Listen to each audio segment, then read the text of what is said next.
Here's an interesting story. Palestinians sue Biden for failing to prevent genocide in Gaza. The federal lawsuit accuses President Joe Biden, Secretary of State Antony Blinken, and Defense Secretary Lloyd Austin of complicity in genocide. A group of Palestinian human rights organizations, residents of Gaza, and U.S. citizens with family members impacted by Israel's ongoing assault jointly sued President Joe Biden, Secretary of State Antony Blinken, and Secretary of Defense Lloyd Austin on Monday for failing to prevent an unfolding genocide. I apologize if people can hear my dog going crazy. Can anybody hear that? Yeah, I can hear it.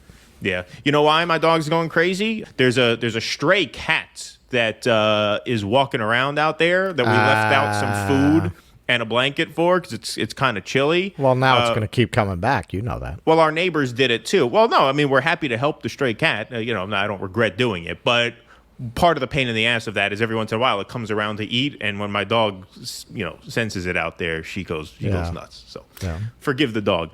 The 89-page lawsuit filed by the Center for Constitutional Rights in a California federal district court traces 75 years of history and analyzes acts committed and rhetoric espoused by the Israeli government that exhibit a disregard for international law.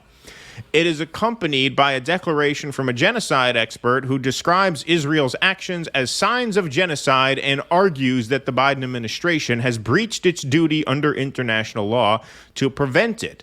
Quote, under international law, the United States has a duty to take all measures available to it to prevent a genocide. Yet, defendants have repeatedly refused to use their obvious and considerable influence to set conditions or place limits on Israel's massive bombing and total siege of Gaza, the lawsuit reads.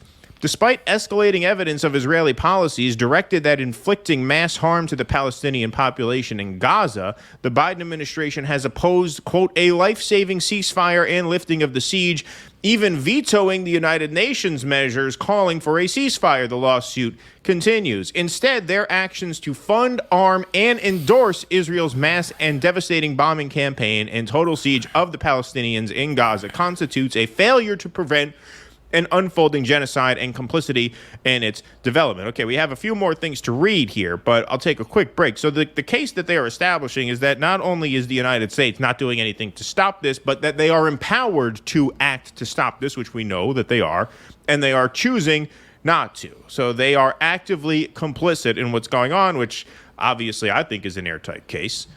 Okay. So this is the question, and this is why we need Glenn to come on the show. Glenn, call us.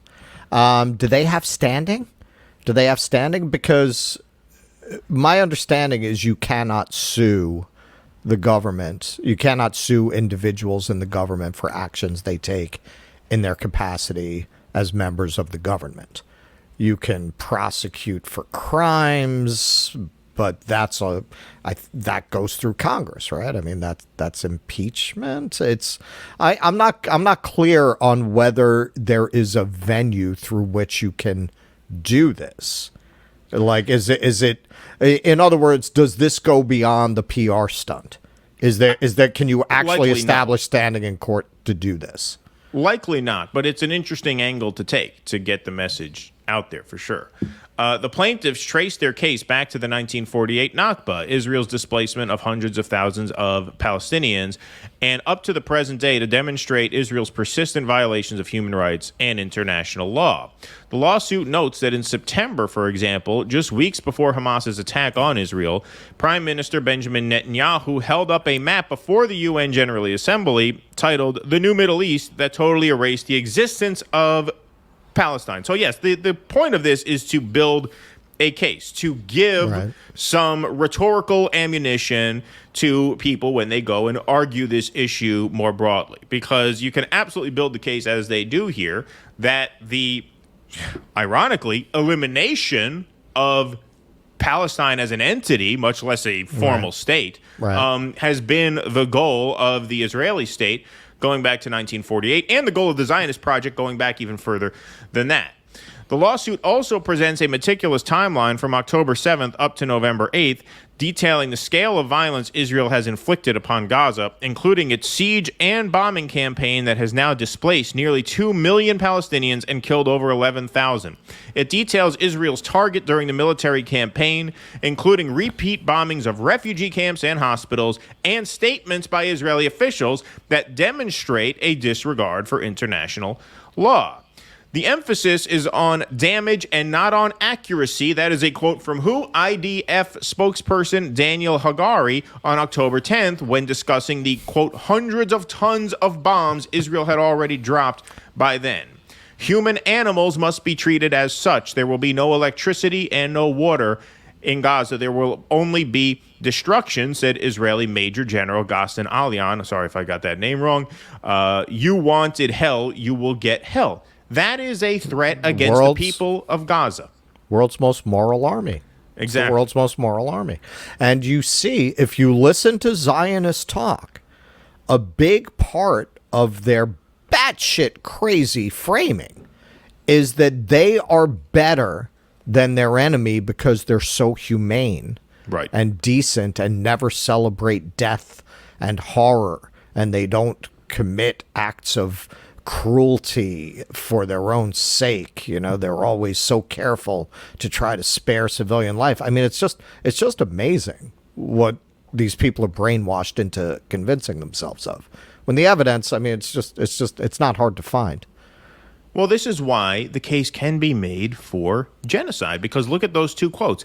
Emphasis on damage over accuracy, and human animals must be treated as such. No electricity, no water. That's not no electricity, no water for Hamas. That's no electricity or water in Gaza. That's collective punishments. The goal, like those two quotes are not targeted at enemy combatants. Those two quotes are targeted at civilian populations. Damage over accuracy. How much clearer does it have to be?